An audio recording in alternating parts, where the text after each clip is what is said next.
నమస్కారం, వార్తలకు స్వాగతం. ముందుగా ముఖ్యాంశాలు. Farmer minister Perni Nani press meet, పలు అంశాలపై వివరణ.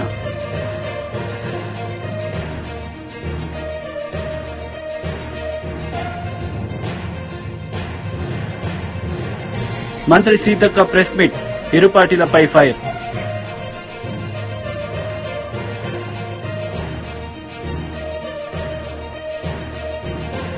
విద్యాశాఖ మంత్రి బొత్స సత్యనారాయణ ప్రెస్ మీట్ నిర్వహించారు. ఈ సందర్భంగా టీడీపీ నేతలపై ఆయన మండిపడ్డారు. చేయట్లేదు బాసు, తప్పది. ఏదైతే థర్డ్ క్లాస్ నుంచి ఎప్పుడు లేని విధంగా 3వ తరగతి నుంచి సబ్జెక్ట్ టీచర్ కాన్సెప్ట్ తీసుకొచ్చాం. 1 నుంచి 5వ తరగతి వరకు ఒకే టీచరు అని సబ్జెక్ట్ చెప్తాడు. English, Telugu, science, social, maths అన్నీ. దాన్ని ఇప్పుడు వచ్చి ఈ ప్రభుత్వం జగన్మోహన్ ఆలోచన చేసి, నేను ఎడ్యుకేషన్ మినిస్టర్ అయిన తర్వాత దాని కాన్సెప్ట్ మార్చాం. ఏమని, థర్డ్ క్లాస్ నుంచే సబ్జెక్ట్ టీచరు క్లాసులో. సైన్స్ వేరు, సోషల్ వేరు, ఇంగ్లీష్ వేరు, మ్యాథ్స్ వేరు. ఆ టీచర్ని తెచ్చి చేస్తున్నప్పుడు పిల్లలకి చదువు చెప్పడానికి వచ్చి పక్క దగ్గరలో ఉన్న 1 కిలోమీటర్ ఉన్న ఎవరైతే స్టూడెంట్స్ ఉన్నారో వాళ్ళు తీసుకొచ్చి అక్కడ టైప్ చేస్తే ఎక్కువ మంది చెప్పడానికి వీలు పడుతుంది, సబ్జెక్ట్ టీచర్లు కూడా అవకాశం ఉంటుందని చెప్పి కాన్సెప్ట్ తీసుకొచ్చాం. అందులో భాగంగా ఇది మెజ్జింగ్ తప్ప 1 కిలోమీటర్ దాటి కానీ, కాలువ గట్ట మీద కానీ, లేదా హైవే క్రాస్ చేసిన కానీ అవి కూడా చేయొద్దన్నాం. 1 కిలోమీటర్ లోపు సరే చేయొద్దన్నాం. కాకుండా ఇప్పుడు గవర్నమెంట్ ఆఫ్ ఇండియా కొత్త స్కీమ్ నేషనల్ పాలసీ మళ్ళీ మార్చింది. ఎన్ఈపీ నేషనల్ ఎడ్యుకేషన్ పాలసీలో ఏం పెట్టారంటే, ఏదైతే అంగన్వాడీలు ఉన్నాయో, మనం ప్రైవేట్ స్కూల్లో KG1, KG2 ఉంటాం కదా, అలా అంగన్వాడీలో PP1, PP2 వాటిని ఫస్ట్ స్టాండర్డ్, సెకండ్ స్టాండర్డ్ కలిపి జాయిన్ చేసి ఉంది. అంటే ఇంకా ఫ్యూచర్లో అంగన్వాడీస్ ఈ 1, 2 తరగతి ఒకే దగ్గర ఉంటాయి. అంగన్వాడీలో పిల్లలు 1, 2 తరగతి పిల్లలు ఒకే దగ్గర ఉంటారు. 3వ తరగతి నుంచి ఒక స్కూల్.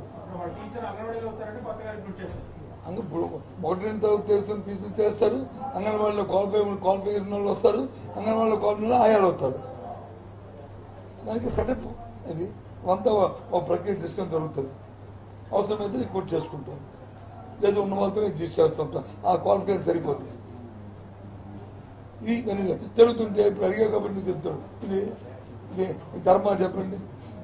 ఈ సమాజానికి పనికొచ్చిందా, రాజకీయ చేస్తుందో చెప్పండి.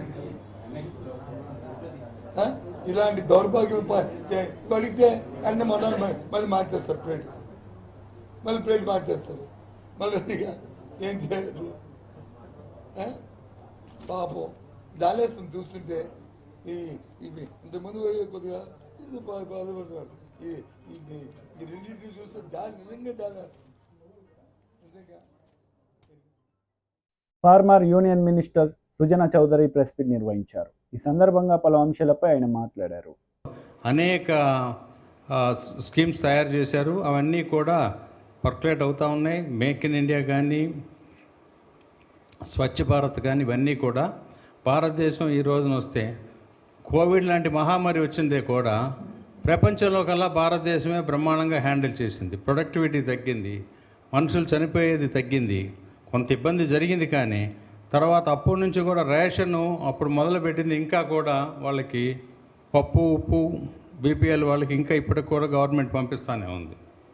ఇది ఈ విధంగా ఉంటే ఆంధ్రప్రదేశ్ మాత్రం మోడీ గారి నాయకత్వం కానీ, భారతీయ జనతా పార్టీ దేశం అంతా బ్రహ్మాండంగా చేస్తుంటే ఆంధ్రప్రదేశ్ మాత్రం ఆ బెనిఫిట్స్కి పొందలేకపోతూ ఉంది. కాబట్టి ఇప్పుడు మనకి ఎలక్షన్స్ ఉన్నాయి కాబట్టి ఆంధ్రప్రదేశ్లో కూడా ఎన్డీఏ గవర్నమెంట్ డెఫినెట్గా ప్రజలు ఆదరిస్తారు. డెఫినెట్గా ఆంధ్రప్రదేశ్కి కూడా నెక్స్ట్ 5 ఇయర్స్లో గ్రోత్ లైన్లోకి వెళ్తుందని చెప్పి మా నమ్మకం. ఓకే.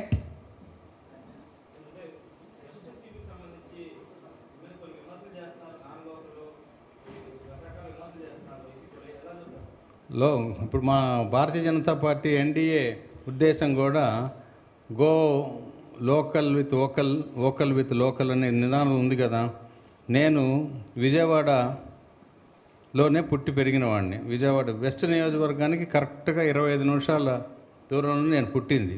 చదువుకున్నాను ఇక్కడే నాకు బోళ్ళంత వ్యవసాయం ఉంది మా ఊరి దగ్గర, మా ఫ్యామిలీకి. సరే, విజయవాడలో ఉన్న వాళ్ళందరూ కూడా ఇక్కడ వాళ్ళన్నా కాదు కదా, అనేక చదువుకోవటాలకి దేని ఇంకో దానికి వేరే ఊర్లకి వెళ్ళి వస్తాం. లోకల్ నాన్ లోకల్ అనేది నేనే మహారాష్ట్ర వాడిని కాదు, ఉత్తరప్రదేశ్ వాడిని కాదు. సో అది ప్రతిపక్షాలు ఏమైనా మాట్లాడుతూ ఉంటుంటాయి కానీ అందులో నిజం లేదు.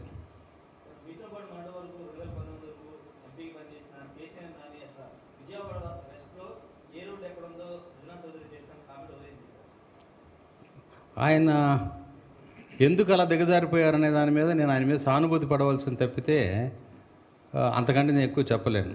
విజయవాడ వెస్ట్లో నాకు తెలుసుకోకపోతే జీపీఎస్ వాడుకుంటా తెలుసుకునే విధంగా నాకు తెలుసు. నేను చదువుకున్న బాగానే, ప్రతి గల్లీకి వెళ్ళగలను నేను. విజయవాడ వెస్ట్లో ఇప్పుడు ఎవరైనా సరే అక్కడ వెళ్ళాలంటే అందరికీ అన్నీ తెలుసని నేను చెప్పను. కానీ కేశినేని నాని గారు స్థాయికి నేను దిగలేను, అంతవరకైతే సమాధానం చెప్పగలను.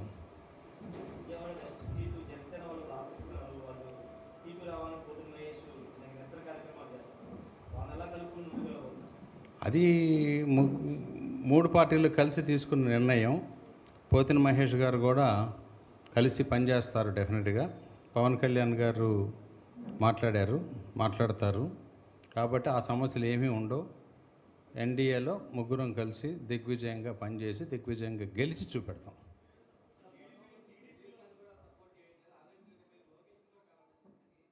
ఏంటండి?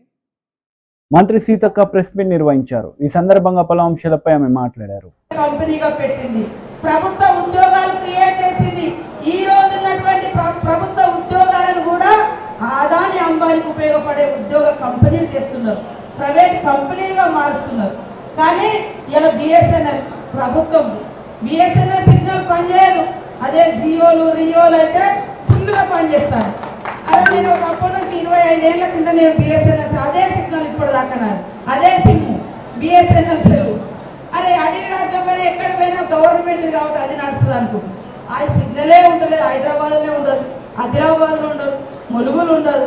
అంటే ప్రభుత్వ రంగ సంస్థల్ని ఏ రకంగా కుదేలు చేసి ప్రైవేట్ కంపెనీలకు ఇస్తారో ఒక్కసారి అర్థం చేసుకోండి. అంటే ప్రభుత్వ వ్యవస్థల మీద, ప్రభుత్వ సంస్థల మీద నమ్మకం లేకుండా ఈ మోడీ ప్రభుత్వం చేసి అదాని అంబానీ కంపెనీలు అద్భుతమని ప్రచారం చేసి వాళ్ళకు ఆదాయాన్ని ఇచ్చేటువంటి వ్యవస్థను ఈరోజు తీసుకొచ్చారు. ప్రైవేట్ ఎంతకాలం ఉంటుంది? వాళ్ళకి ఇష్టం లేకున్నా ఎత్తుకొని పోతారు, కంపెనీ తీసుకొని పోతారు. మనకి ఇష్టం లేకున్నా మనం వచ్చేటప్పుడు మనకి ఎలాంటి బెనిఫిట్స్ కూడా ఉండవు. అదే ప్రభుత్వ ఉద్యోగం తల్లిదండ్రులు అందరూ ఏం కోరుకుంటారు? నా కొడుకు ప్రభుత్వ ఉద్యోగం కావాలనుకుంటారు. మరి ఎంతమందికి ప్రభుత్వ ఉద్యోగాలు వచ్చినాయి? అదే కాంగ్రెస్ వచ్చిన తర్వాత ఈ రాష్ట్రంలో 3 నెలలలో 30,000 ఉద్యోగాలు ఇచ్చినటువంటి ఘనత కాంగ్రెస్ ప్రభుత్వం. బీజేపీ సంవత్సరానికి 2 కోట్లు అన్నారు, ఆ లెక్క 20 కోట్ల ఉద్యోగాలు రాలే. మన జిల్లాకు 20 ఉద్యోగాలు కూడా కేంద్ర ప్రభుత్వం ఇవ్వలే. కాబట్టి నేను ఇక్కడటువంటి ప్రజలందరినీ, సోదరులను సోదరిమణులను, కాంగ్రెస్ పార్టీ ముఖ్య నాయకులను అందరూ కూడా పెద్ద ఎత్తున కాంగ్రెస్లో జాయిన్ అవుతున్నారు. జాయిన్ అవ్వండి, కానీ ఒకరినొకరం చూసుకుంటే సంబరపడితే కాదు. కింద భావోద్వేగాలతో రెచ్చగొట్టే రాజకీయాలు, కుల మతాల శిక్షలు పెట్టే రాజకీయాలు నడుస్తుంటాయి. కాబట్టి ప్రజలను చైతన్యవంతం చేయాలి. కులము మరి పేరుతోటి, మతాల పేరుతోటి ప్రజల మధ్య విభజన తీసుకురావద్దు. అభివృద్ధి ఏందో నిలదీయకుండా అడ్డుకోవడానికే ఈ అడ్డుగోడలు సృష్టిస్తున్నారు. ఈ బీజేపీ బీఆర్ఎస్ అనేటువంటి విషయాన్ని కూడా తీసుకురావాలి.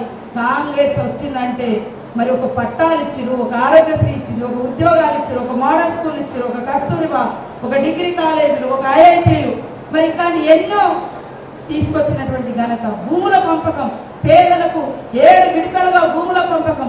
అదేవిధంగా గతంలో ఇందిరమ్మ ఇల్లు, ఇప్పుడు 5 లక్షలతో ఇందిరమ్మ ఇల్లు, 200 యూనిట్ల కరెంటు ఫ్రీ. ఇప్పుడు ఆ రోజు కాంగ్రెస్ ఉన్నప్పుడు 500కే గ్యాస్ సిలిండర్. ఈ బీజేపీ కాలంలో 1200 ఉంటే మళ్ళీ ఇప్పుడు మన కాంగ్రెస్ రాష్ట్రంలో 500కే గ్యాస్ సిలిండర్. ఇట్లాంటి అనేక సంక్షేమ కార్యక్రమాలు మనం తీసుకొస్తున్నాం. దీన్ని సహించలేక బీజేపీ బీఆర్ఎస్ ఇంటర్నల్గా ఒకటై ఏమన్నంటే కూలుస్తాం అన్నాడు ఎప్పుడు స్వాస్థ్యంగా లేడు. కూలుస్తాము కాలుస్తాం ఉన్న వాళ్ళు ఎప్పుడు నాశనమయ్యే పోతారు.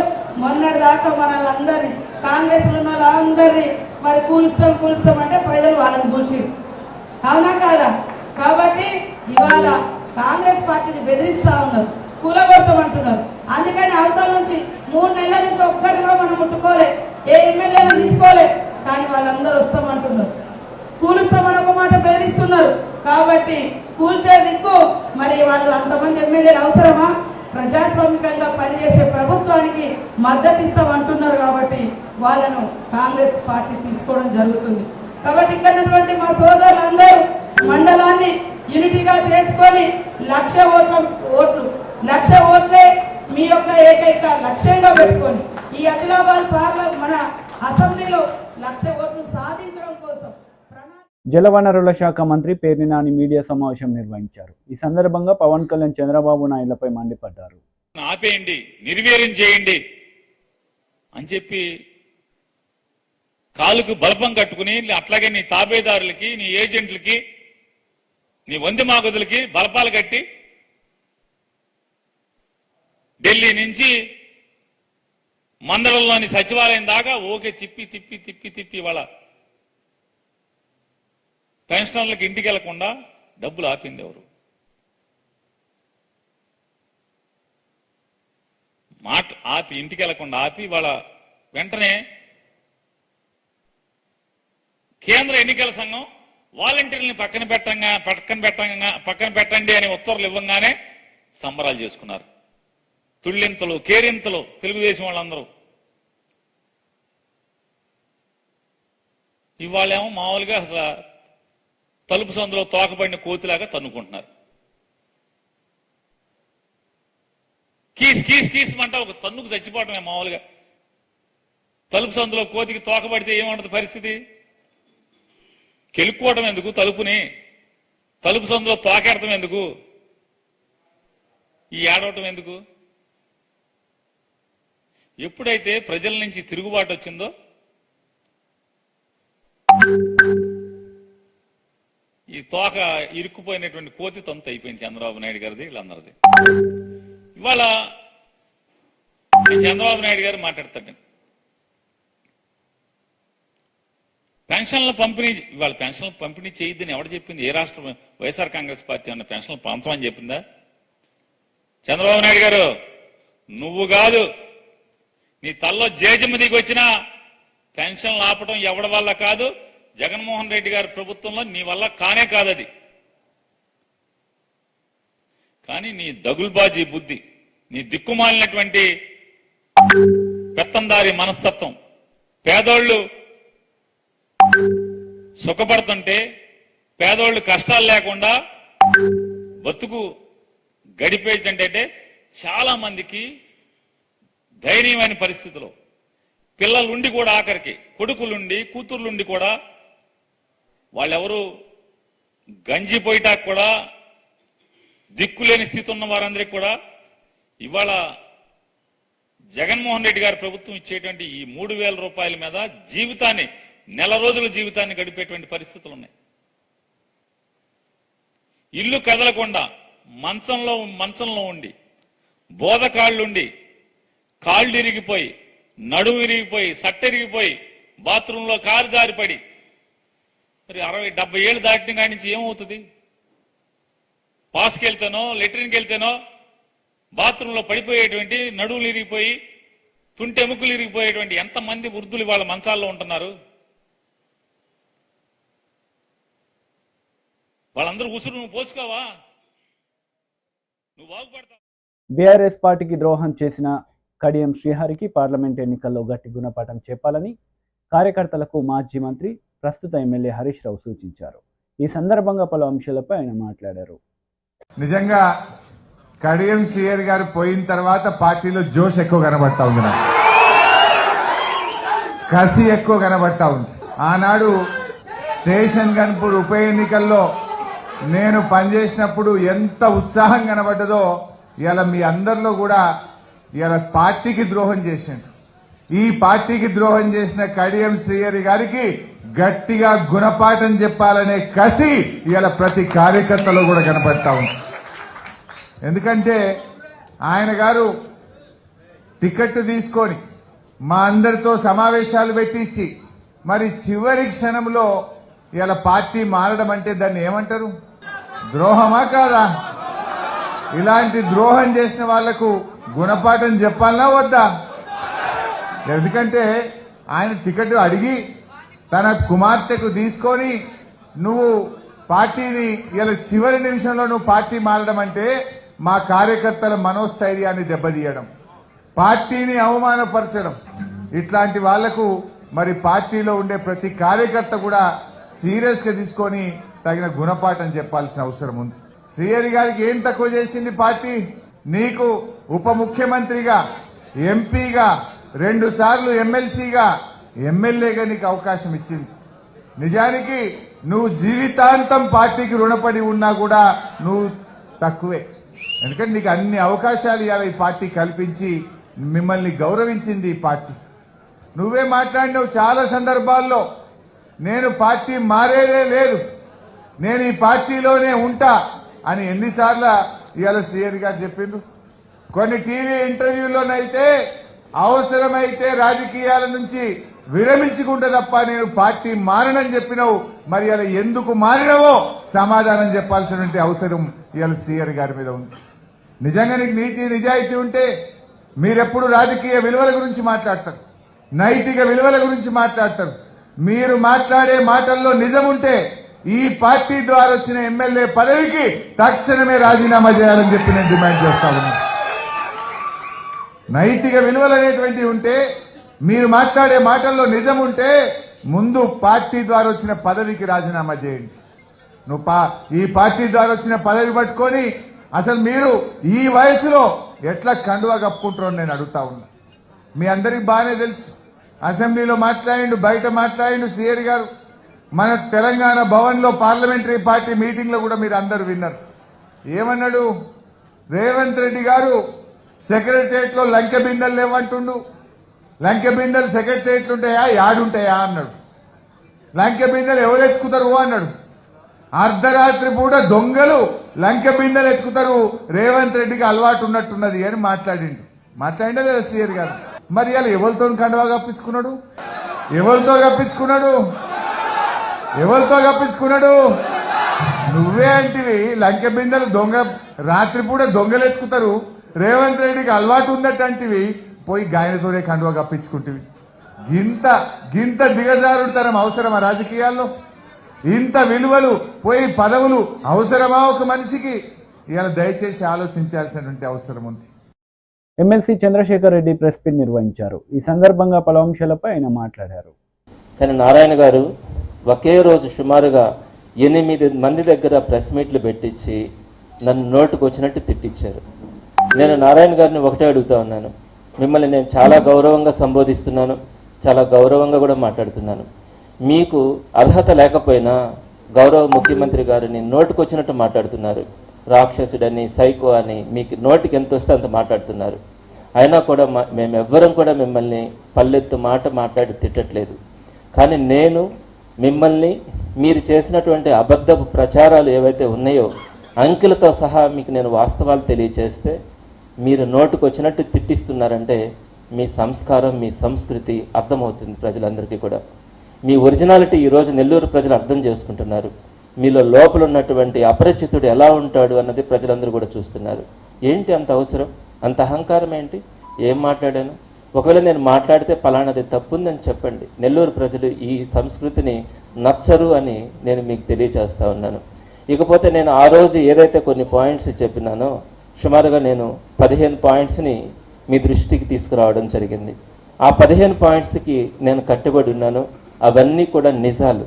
నేను ఒక్కసారి బ్రీఫ్గా నేను చెప్పిన ప్రతి మాటకి కట్టుబడి ఉన్నాను, అవి వాస్తవాలు అని నేను మరొకసారి నేను మీ దృష్టికి తీసుకొని వస్తున్నాను. అందులో భాగంగా మొట్టమొదటిది, సుమారుగా 70 సంవత్సరాల క్రితమే నెల్లూరు నగర నియోజకవర్గంలో ప్రస్తుతం 28 డివిజన్లు ఉంటే 13 డివిజన్లలో 70 సంవత్సరాల క్రితమే అండర్ గ్రౌండ్ డ్రైనేజ్ నేటికి కూడా చక్కగా ఉంది. రెండో పాయింట్, మీరు ఆ 13 డివిజన్లని వదిలేసి మిగిలిన 15 డివిజన్లలో మాత్రమే మీరు అండర్ గ్రౌండ్ డ్రైనేజీ పనులు ప్రారంభించారు. మూడవది, మీరు అండర్ గ్రౌండ్ డ్రైనేజీకి అయితేనేమి, వాటర్ ఫెసిలిటీకి అయితేనేమి ఒక్క రూపాయి కూడా రాష్ట్ర ప్రభుత్వ సహకారం నిధులు తీసుకురాకుండా పూర్తిగా హట్కో నుంచి 11% రేట్ ఆఫ్ ఇంట్రెస్ట్తో 830 కోట్ల రూపాయలు అప్పులు చేశారు. ఇది వాస్తవం. అలానే ఇందులో 430 కోట్లు అండర్ గ్రౌండ్ డ్రైనేజీకి, వాటర్ సిస్టమ్కి 400 కోట్లని మీరు అప్పుగా తీసుకున్నారు. తర్వాత ఇకపోతే ఈ అండర్ గ్రౌండ్ డ్రైనేజ్ సిస్టమ్ గురించి నేను చెప్పాను. 8.8004% ఎక్సెస్, అంటే 45.69 కోట్ల ఎక్సెస్కి మీరు పనులు చేయించారని. కానీ మీరు అది అబద్ధం అని చెప్తున్నారు. నేను దానికి సంబంధించినటువంటి ఎవిడెన్స్ను కూడా నేను మీకు చూపిస్తున్నాను. అండర్ గ్రౌండ్ డ్రైనేజీ పనులకి 8.8004% ఎక్సెస్, అంటే 45.69 కోట్లు. అలానే వాటర్ సిస్టమ్కి మరో 19.48 కోట్లు ఎక్సెస్గా మీరు పనులు చేయించడం జరిగింది. అదేవిధంగా ప్రజల మీద భారం పడకుండా మీరు చేసినటువంటి నిరుపయోగమైన 830 కోట్ల అప్పులలో వైఎస్ఆర్సీపీ ప్రభుత్వం ఇప్పటికీ 738.21 కోట్ల రూపాయలు రాష్ట్ర ప్రభుత్వం చెల్లించింది. తర్వాత మీరు 3 సంవత్సరాల పాటు 830 కోట్లు అప్పులు చేసి, ఇంత టెక్నాలజీ ఉండి కూడా మీరు కనీసం ఒక్క ఇంటికి కానీ ఒక్క వీధికి కానీ మీరు అండర్ గ్రౌండ్ డ్రైనేజీ కనెక్షన్ కానీ వాటర్ కనెక్షన్ కానీ ఇవ్వలేకపోయినారు. మీరు చేస్తున్నటువంటి పనులు అట్టహాసంగా ప్రచారాలకు చేస్తున్నారే తప్ప గ్రౌండ్ లెవెల్లో రియాలిటీగా మీరు పనులు చేయించలేదు. బీఆర్ఎస్ మాజీ మంత్రి శ్రీనివాస్ గౌడ్ ప్రెస్ మీట్ నిర్వహించారు. ఈ సందర్భంగా పలు అంశాలపై ఆయన వివరణ ఇచ్చారు. నాయకులు లేనంత మాత్రం నాయకులను తయారు చేసింది ప్రజలు. నాయకులు పోతే ఇంకో నాయకులను తయారు చేస్తారు. నాయకులు కరువు ఉన్నారా? యువకులు కరువు ఉన్నారా? రాజకీయ చైతన్యం తక్కువ ఉందా? ఒకరు పోతే గ్యాప్ ఫిల్ చేయడానికి 10 మంది రెడీ ఉంటారు. ఏ పార్టీలో కానీ మీరు గుర్తుపెట్టుకో, ఏ పార్టీలో ఒక అతను పోయిందంటే 10 మంది చూపెట్టుకుంటారు. పోటీల మీద ఉంటుంది. రాజకీయంలో పోటీ లేని కాదు ఇక్కడ. మీరు రైతు అయితే అర్థమవుతుంది. రైతు ఏం చేస్తాడు? ఆయనకుంటే 4 ఎకరాల పొలం ఉందనుకో, ఒకటే పొలం 4 దిక్కులు వేస్తాడు అంతే. గీడ పడతాడు, ఈడేస్తాడు, గాడ పడతాడు, 4 దిక్కులు వేస్తాడు. బోలరామరెడ్డి గారు 100 బోర్లు వేసిండు. ఆయనకి 100 ఎకరాలు ఉందా? ఆయన 15 ఎకరాలు మొత్తం 100 బోర్లు వేసి పడేసాడు. మంది పొలాలు ఏం కదా, మంది పొలంలో వేస్తే మూతి పొలం అలగొడతాడు. ఆయన పొలంలో ఆయన వేసుకోవాలా? గీడ గాడ గాడ గాడ వేసుకుంటాడు. ఆయన గోస ఇది. ఎండిపోతున్నప్పుడు కడుపు నొప్పి వేస్తుంటుంది. ఆడబడుతో దేవుడు, ఈడబడుతో దేవుడు 100 దేవుళ్ళకి మొక్కి కొబ్బరికాయ కొట్టి వేసుకుంటాడు. వేసిన తర్వాత మళ్ళీ మిషన్ రాదని చెప్పి ఇంకో దగ్గర గీడేద్దామా అంటే గాడేస్తాడు. కోషిష్ భక్తుడు అంటే 10 హాస్పిటల్ తిప్పుతారు ఇట్లా. కొన్ని ఊపుతుంటే గాడబత్తాడు, ఆడుకోతాడు, ఏడబత్తాడు. గట్లా రైతులు కూడా గట్ల ఉంటుంది. తర్వాత మా పర్యటనను జనరల్గా కూడా ప్రభుత్వం హర్షించారు కదా, బాగా చేసిన, బ్రహ్మాండంగా చేసినట్టు వాళ్ళ విమర్శలు చేస్తారు వాళ్ళు. కానీ విమర్శలు అనేవి కూడా కొంత సద్విమర్శలుగా ఉండాలి. మేము ప్రతిపక్ష పాత్రనే ప్రశ్నించాం కదా. మీరు తెలివైన వ్యవహరిస్తే నిజమా కాదా అనేది రెక్టిఫై చేసుకుంటే ప్రజలలో మీకే మంచిగా ఉంటుంది. బేసిసాలకు పోవద్దు. ఇప్పుడు నీళ్ళు వదిలిండ్రు, సరే కేసీఆర్ గారు పోయినా నీళ్ళు వదిలి అనుకోవచ్చు కాక, కానీ పంట పండిన రైతులు మాత్రం మిమ్మల్ని కూడా అంటారు కదా, అమ్మ నీళ్ళు వదిలినరే చల్లగా అంటారు కదా.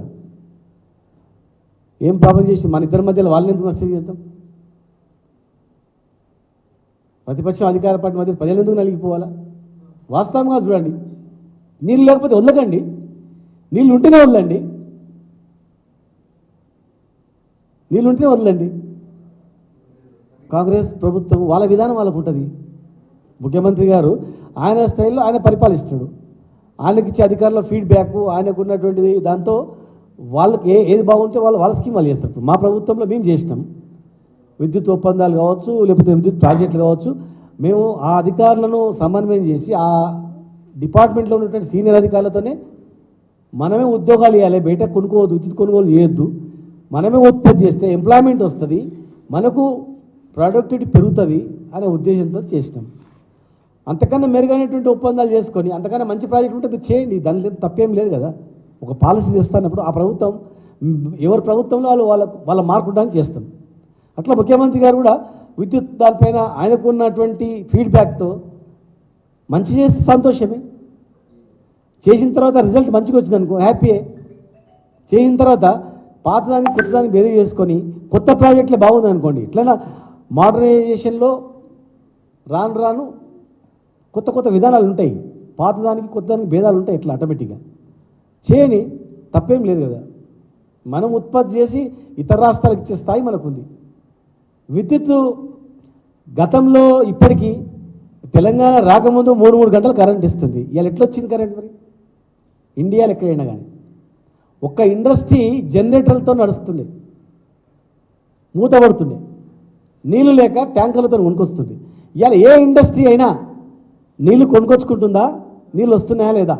ఇండస్ట్రీ నడవడమే నీళ్లు, కరెంటు. డిప్యూటీ సీఎం బట్టి విక్రమార్క మీడియా సమావేశం నిర్వహించారు. ఈ సందర్భంగా ఇరు పార్టీలపై ఆయన మండిపడ్డారు. ఎలక్ట్రికల్ టెక్నాలజీతో భద్రాద్రి పవర్ ప్రాజెక్ట్ పెట్టలేవు. అవసరం లేకుండా కేంద్ర ప్రభుత్వ నిధులతో పూర్తి అయిపోతుంది. అది అయిపోతే మళ్ళీ ఇదేందుకని ఎవడని అడుగుతాడు. కాబట్టి దాన్ని చేయకుండా దీంట్లో సూపర్ క్రిటికల్ టెక్నాలజీతో పెట్టాల్సినటువంటి భద్రాద్రి పవర్ ప్రాజెక్ట్ని ఎవడో ఒక వదిలేసిపోయినటువంటి సబ్ క్రిటికల్ టెక్నాలజీ సంబంధించిన టర్బైన్స్ అన్ని మిగిలి ఉంటే బిహెచ్ఎల్లో వాళ్ళకి సాయం చేయటం కోసం నువ్వు దీన్ని ఆపి దాన్ని పెట్టావు.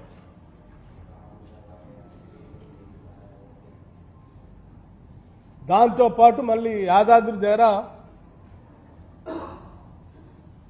అప్పు తీసుకొచ్చి ఆడవాడు పెట్టావు. నీ పాపమే కదా ఎన్టీపీసీ రాకుండా ఉండిపోవటానికి.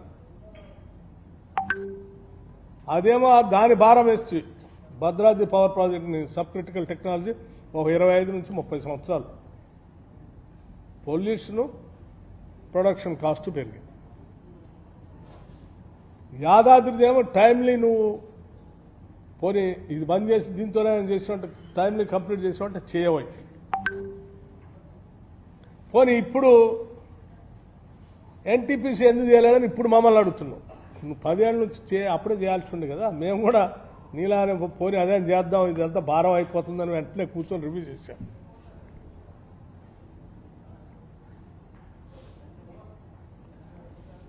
రివ్యూ చేస్తే ఇప్పుడు మొదలు పెడితే ఎన్టీపీసీ మేము వచ్చిన తర్వాత మొదలు పెడితే నువ్వు 5 ఏళ్ళు పడుతుంది.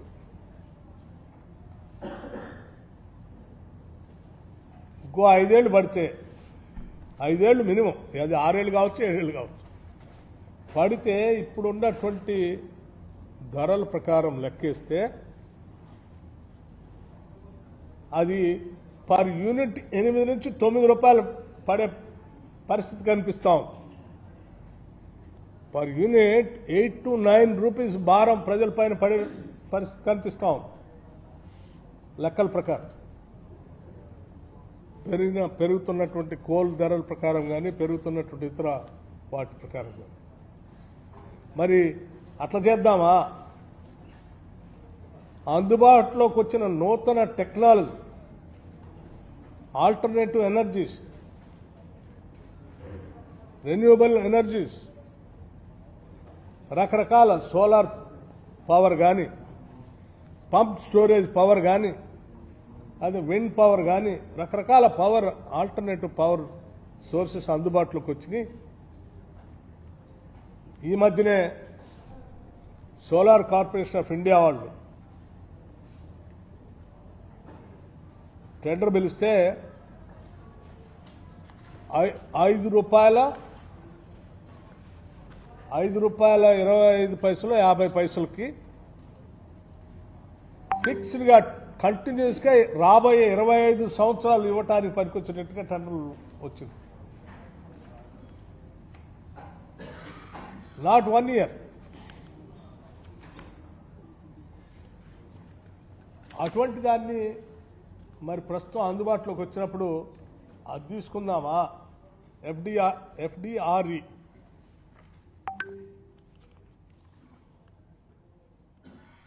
Firm and dispatchable renewable energy